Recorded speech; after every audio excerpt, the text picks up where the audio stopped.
खुशी छलकाएंगी किरणें, खुशी बरसाएंगी किरणें, तेरे गम की सियाही को उजाला धोने वाला है, सवेरा होने वाला है, सवेरा।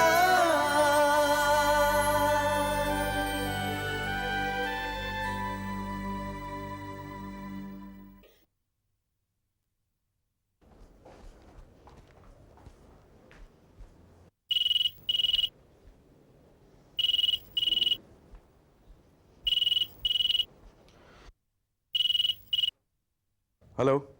जी मैं आफ्ताब साहब से बात कर सकती हूँ? आफ्ताब खान बोल रहा हूँ। आपकी तारीफ। आदाब, मैं रुखसाना बोल रही हूँ। आदाब भाभी जान। अफजल कैसे हैं? उनकी हालत में कोई जी अभी तक उनकी तबीयत में कोई सुधार नहीं आया। ओह, कहिए कैसे याद फरमाया आपने? जी मैं एक बहुत ज़रूरी काम के सिलसिले में आपसे मिलना चाहती थी। क्या मैं आज आपके घर आ सकती हूँ? जी बिल्कुल आ सकती हैं। आप ही का घर है, जब चाहें तशरीफ ले आइए। जी शुक्रिया, मैं तकरीबन 5 बजे तक पहुँच जाऊँगी। जी बेहतर है। खुदा हाफिज। खुदा हाफिज।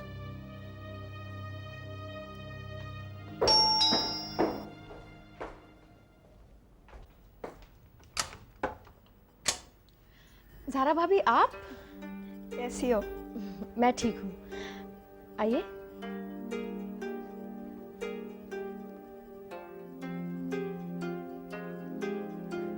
खाला घर पर है कि नहीं? सब लोग घर पे हैं। एक मिनट। अम्मी, अम्मी देखिए कौन आया है। आप बैठिए ना। यकायक कैसे आना हुआ? जरूरी बात करनी थी। ज़ारा बेटे तुम? आदाब खाला। खुश रहो, बैठो। घर में सब खैरियत से तो है? जी। आप कह रही थी किसी जरूरी काम से आई है? हाँ खाला, मैं हाँ हाँ, बोलो। खाला, अम्मी और भाईजान को ये मालूम नहीं कि मैं यहाँ आई हूँ। हेलो। हेलो।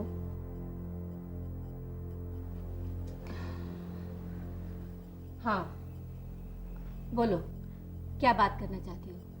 खाला, अंकल घर पर हैं? मैं जो कहना चाहती हूँ वो सबकी मौजूदगी में कहना चाहती हूँ। उनको बुलाइए ना प्लीज। आरज़ू बेटा, एक प्याला चाय बनाने को कहा था।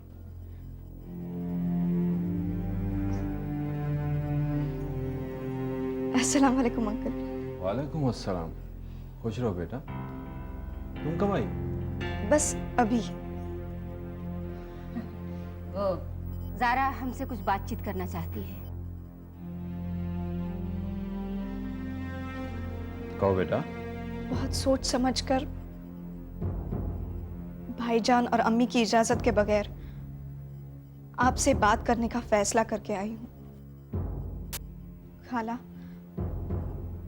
आरजू और भाईजान का रिश्ता तोड़ देने में ही सबकी भलाई है।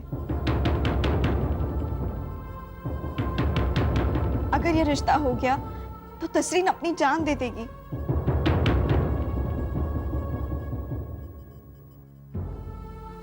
और तसरीन को कुछ हो गया तो उसके अब्बू, भाईजान और हम सबको बर्बाद कर देंगे। फिर ना आरजू खुश रहेगी, ना भाईजान, ना हम सब। तसरीन के अब्बू बहुत ताकतवर है, वो कुछ भी कर सकते हैं। आप लोग मुझे समझने की कोशिश कीजिए। मुझसे बेहतर ये कोई नहीं जानता कि तसरीन और उसके अब्बू को समझाया नहीं जा सकता। आरजू और भाईजान के निकाह का नतीजा खतरनाक हो सकता है। मुश्किल यह है कि भाईजान ये बात समझने को तैयार नहीं। इस रिश्ते से आपको ही इनकार करना होगा। आरज़ू प्लीज जज्बाती ना होकर हालात को समझने की कोशिश करो, वरना बाद में हम सब लोग सिर्फ अफसोस करते रह जाएंगे। इस रिश्ते से किसी को कोई खुशी हासिल होने वाली नहीं है।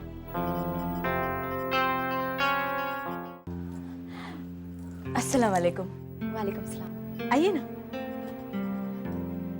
आइए। तशरीफ रखिए। शुक्रिया। अब कैसी तबीयत है उनकी? जी कोई फर्क नहीं पड़ा, बिल्कुल पहले जैसे ही हैं। आदाब भाभी जान। आदाब। बेटे कुछ चाय पानी का इंतजाम करो। जी अब्बू। तसरीन मैं कुछ नहीं लूंगी, तकलीफ मत करना। इसमें तकलीफ की कौन सी बात है? आफ्ताब साहब तकल्लुफ मत कीजिए। इसमें कोई तकल्लुफ नहीं है। खैर बताइए, किस सिलसिले में आप मुझसे बात करना चाहती थी? तसरीन बुरा मत मानना, मैं तुम्हारे अब्बू से तन्हाई में कुछ बातें करना चाहती हूँ। जाओ बेटा, कुछ देर अपने कमरे में जाओ। जी अब्बू।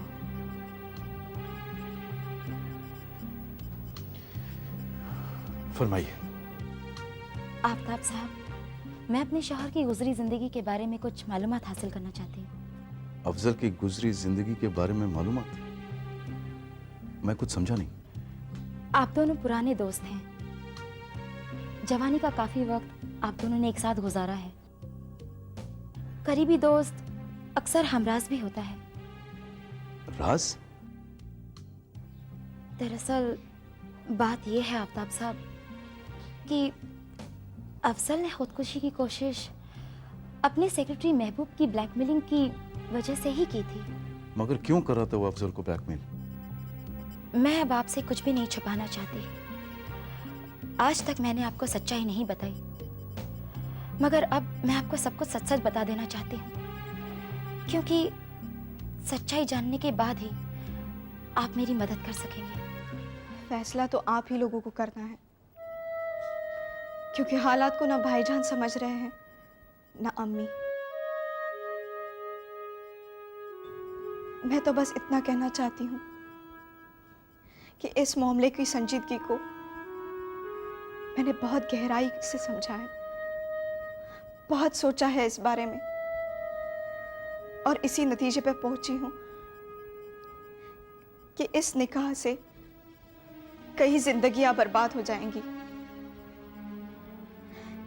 इसके बावजूद अगर आप ये निकाह करना चाहते हैं तो आपकी मर्जी।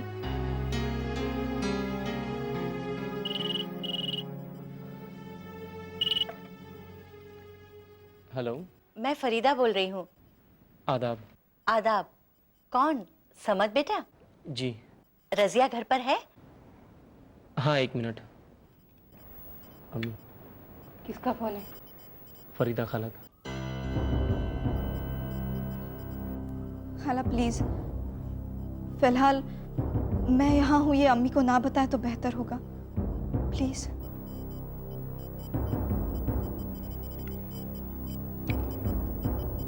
हाँ फरीदा बोलो। कैसी हो रजिया? ठीक हूँ। अल्लाह ताला के करम से हमारे अच्छे दिन लौट रहे हैं। मैं कल तुम्हारे पास आ रही हूँ निकाह के सिलसिले में सारी बातें तय करने के लिए। भाई अब तो वक्त भी बहुत कम है, इतनी सारी तैयारियां जो करनी है। क्या बात है, तुम्हारी तबीयत तो ठीक है ना? हाँ ठीक है। बस यही इत्तला देने के लिए तुम्हें फोन किया था। मैं कल तो आ ही रही हूँ, बाकी बातें मिलने पर होंगी। ठीक है। खुदा हाफिज। खुदा हाफिज।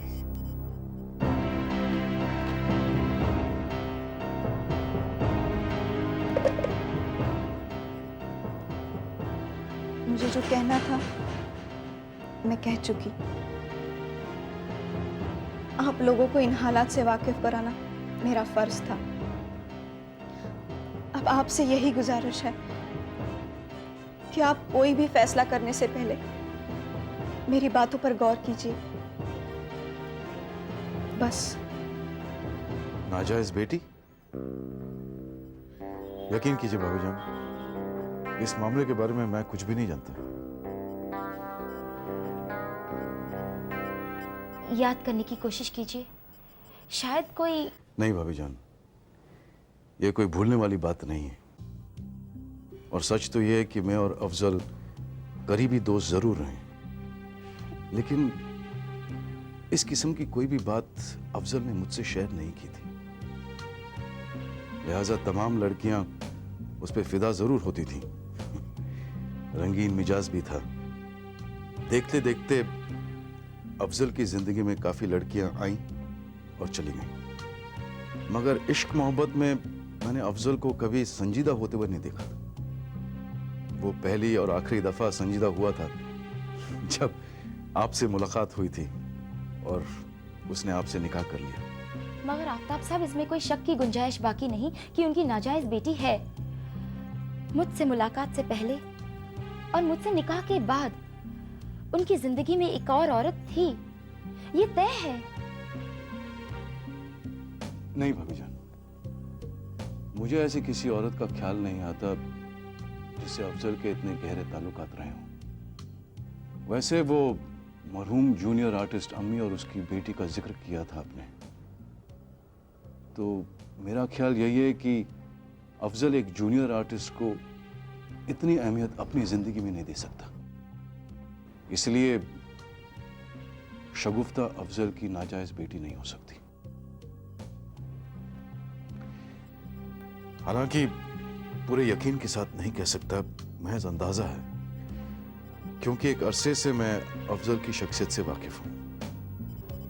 फिर भी आप उनकी जिंदगी के इस पहलू से पूरी तरह नावाकिफ थे।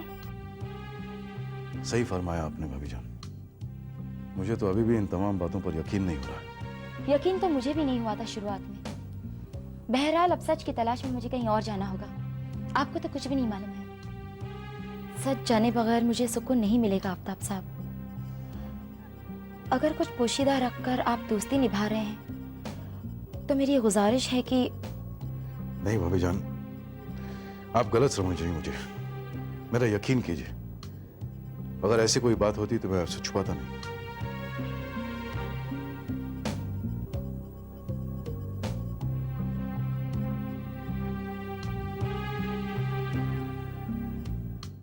फिल्मों में जूनियर आर्टिस्ट का काम करती थी।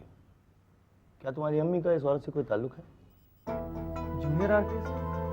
अम्मी? नहीं साहब, मेरी मालूमात के मुताबिक तो मेरी अम्मी ऐसी किसी औरत को नहीं जानती। फिर तुम यकीन से कह सकते हो तुम्हारी अम्मी इसे बिल्कुल नहीं जानती थी? यकीन मतलब? साहब, ऐसी किसी औरत का जिक्र मैंने अपनी अम्मी के मुंह से नहीं सुना, और ना ही कोई ऐसी औरत हमारे घर आती जाती थी। एक मिनट, ये रही इस औरत की तस्वीर, गौर से देखो। नाम से ना सही, सूरत से तो पहचानते होंगे। नहीं इंस्पेक्टर साहब, मैंने इस औरत को पहले कभी नहीं देखा है। मगर इस औरत से मेरे अम्मी के गायब होने का क्या ताल्लुक है?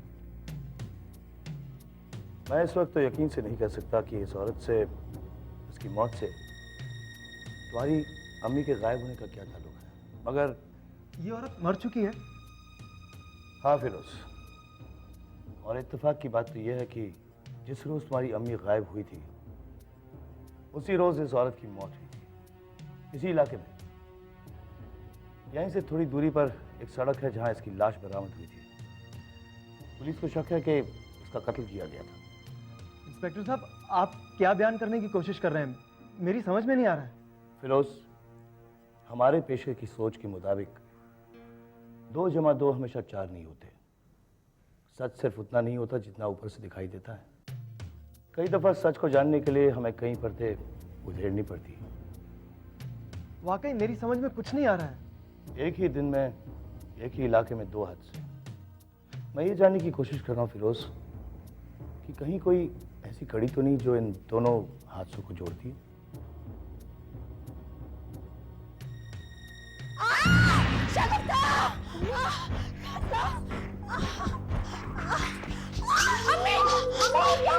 अम्मी! तो मैं पैर फिसल गया। अच्छा आइए बैठिए, मैंने बैठिए। या अल्लाह, बैठिए अपन। दिखाइए कैसे लगा ये, लेकिन हुआ कैसे? नल की टोटी लग गई। जख्म कितना गहरा है अम्मी? अरे कोई पुराना कपड़ा या कॉटन लिया। या अल्लाह, ओह, दर्द हो रहा है।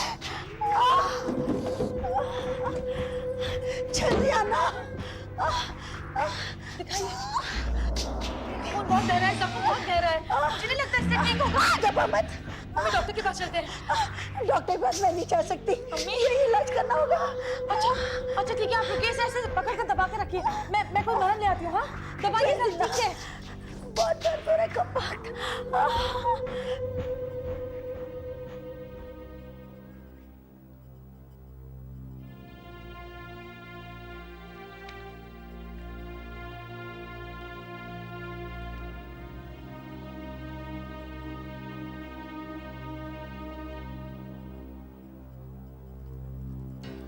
अब्बू एक बात पूछूं आपसे? हाँ पूछो ना बेटा। अब्बू रुखसाना आंटी ऐसी क्या बात करने आई थी जिसे उन्होंने मेरी मौजूदगी में करना मुनासिब नहीं समझा?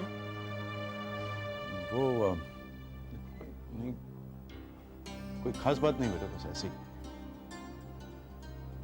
नहीं अब्बू, खास बात तो है, वरना वो यकायक यहाँ आपसे मिलने क्यों आती और इतनी देर तक क्या बातें करती रही? कुछ नहीं बेटा, दरअसल वो तुम्हारे सामने बात करने से शर्मा रही थी। वो अफजल की माली हालत ठीक नहीं है ना, उन्होंने काफी रुपए खर्च कर दिए उनके इलाज में, तो मुझसे मदद मांगने आई थी, और कोई खास बात नहीं।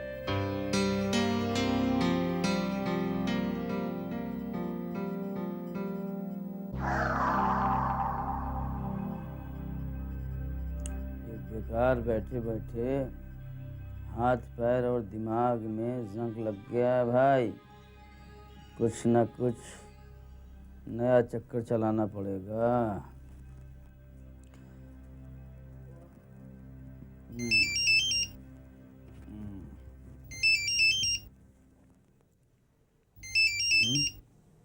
इंस्पेक्टर घाणेकर,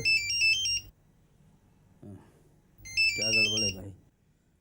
कहीं मेरे नाम वारंट तो नहीं निकाल दिया? हेलो आलम, मैं इंस्पेक्टर महेश घाणेकर बोल रहा हूँ। हुजूर क्या हुक्म है? देखो सच सच बताओ, क्या वाकई में इमरान ने तुम्हारे सामने कबूल किया था कि उसने अम्मी का कत्ल किया? आप बताइए हुजूर, मैं किसकी कसम खाऊं, बताइए आप। कहीं ऐसा तो नहीं कि तुम्हारी उससे जाती दुश्मनी है और तुमने उसे फंसाने के लिए एक चाल चली? हुजूर अब कैसे यकीन दिलाऊं आपको हुजूर, बताइए मेरी क्या मजाल है कि मैं आपसे झूठ बोलूं, बताइए। मैं तुम्हारी नस नस से वाकिफ हूँ महबूब आलम। देखो मेरी बात ध्यान से सुनो, इमरान इस वक्त हमारी हिरासत में है। मैं तुम्हें आखिरी मौका देता हूँ, अगर तुमने उसे फंसाने के लिए चाल चली है तो मुझे बता दो, मैं तुम्हें माफ कर दूंगा। लेकिन अगर इमरान बेकसूर निकला तो बाद में मुझे मालूम पड़ा कि तुमने झूठ बोला था, तो तुम्हारा बहुत बुरा असर करूंगा। हुजूर मैं आपको कैसे यकीन दिलाऊं, बताइए। मैंने कितनी बार आपसे कहा कि वो उस वक्त नशे में था और उसने अपने मुंह से कबूल किया। हुजूर मैं तो कहता हूँ हुजूर, थोड़ा सख्ती से पेश आइए, वो फौरन कबूल कर लेगा।